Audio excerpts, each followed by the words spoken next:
Well, good morning, guys. Episode 8, Friendship Fox. Well, I got a few things I've changed up on since the last video. You know that the last video I was telling you about building the airfoils for the vertical. I've taken all the cloth off, of course, you can see that. And what I've done here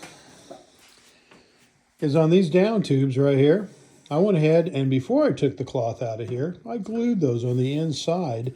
So when I cut this cloth away to get access to everything I need to do here, I wouldn't lose any tension. I have any wrinkling or any problems with this whatsoever. And then after I cut the cloth out, you can see I went ahead and glued a little bit more and I wrapped that around both tubes, just like that.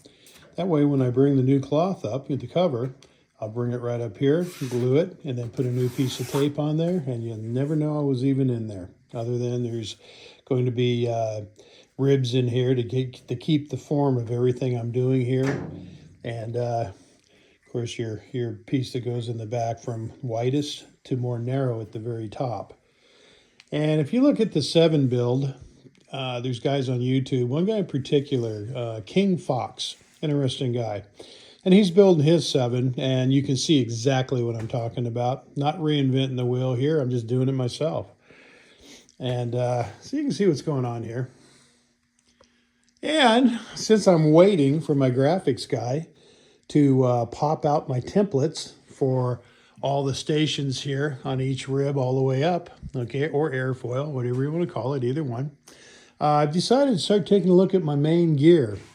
And I'm going to walk up to the front of the aircraft, and you can see what we started out with.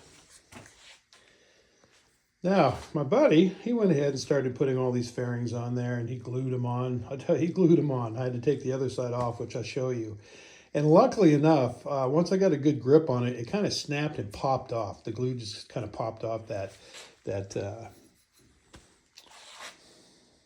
painted, or I don't even know if they powder coated this. I think it's a powder coat surface. Okay, this thing's running, they're calling them 20s. They don't seem like they're that high. I measured them, but they're calling them 20s on these rims and tires. Okay, which is fine. And I'll show you what I mean by that when I go to the other side. So what I'm going to do, and I think I mentioned this before, is I'm rebuilding this. I'm not about rebuilding this gear, but I'm going to redo this gear into more of a closer to a monster gear, definitely a stole gear. Okay, and what we've got here on this aircraft is this has been set up for floats, so it already has some of the extra stuff. Now I've seen what they've done on the 5. They actually built a plate and they bolted it through.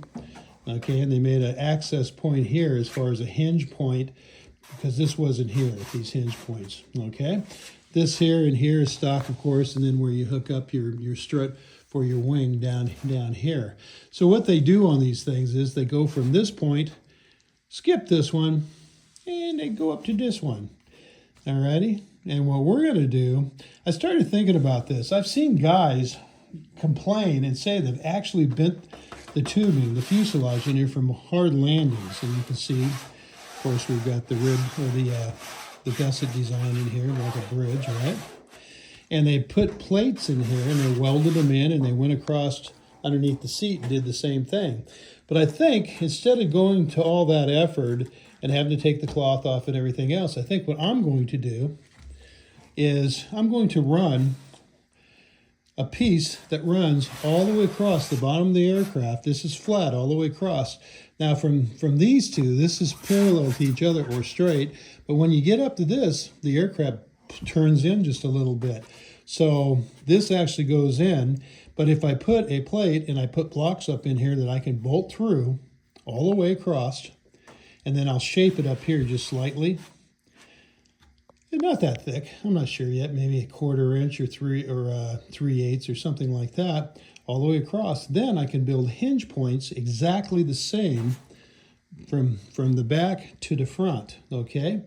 And the reason I'm thinking about that is instead of putting most of your pressure up here, it will spread that pressure all the way across this So when you land, you're spreading that pressure points across, and I think it's a smarter way to do this. So we'll put a plate in here, a flat stock. We'll weld little mounts in here on that plate. I'll bring it right up to this. I'll bolt it through. So basically, I'm not messing with the stock setup, and I'm not cutting it into this fuselage tubing at all, which I like that idea. If a guy wanted to change it back later, he could do it. If a guy wanted to put this thing on floats, you could do it. Okay? So I think it's a smarter idea. And then I can go ahead and build basically the same kind of hookup they got here on the tube on the bottom of my plate, except this will be straight with everything else because it does go in just a little bit. Okay, so that's going to give me my hinge points, my swing. It's going to swing properly like it's supposed to without any binding. Okay, now when I build this gear up, this is going to be a lot wider stance, of course, and then I can have a piece going across for strength, and there'll be a step on there so you can step up into the aircraft really easily.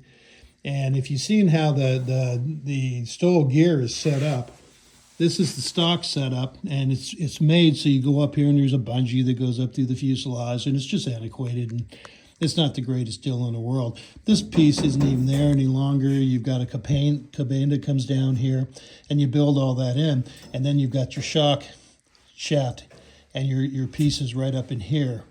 Okay, I'm sure most of you have seen that. You can see it online. Just look it up. It's pretty cool.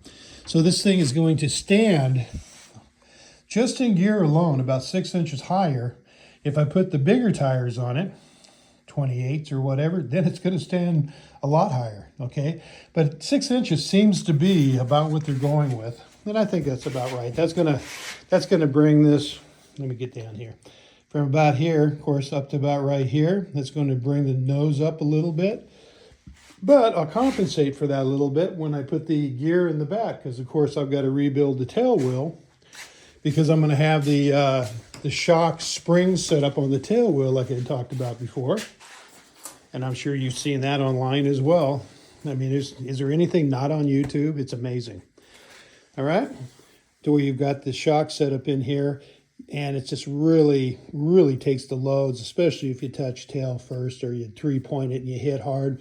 It takes so much stress off the frame when you do all that. And that's what it's meant to do. It's supposed to de-stress this frame, so when you come in and you hit a sandbar, gravel bar, whatever you're trying to do, you hit a few rocks on the way in, it's supposed to take all that stress off your fuselage.